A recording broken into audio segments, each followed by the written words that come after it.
do I change the buckle on my belt from Buckle and Hide Leather? First off, make sure you order a belt that says buckle snaps in place.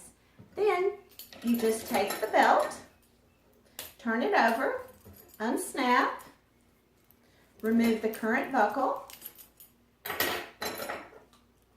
add the new buckle,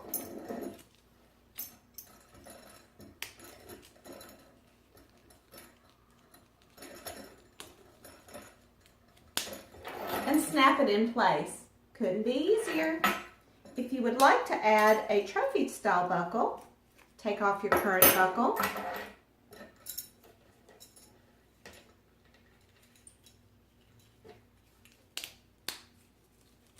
and put it in place. You can choose to either keep the loop in place or take it off.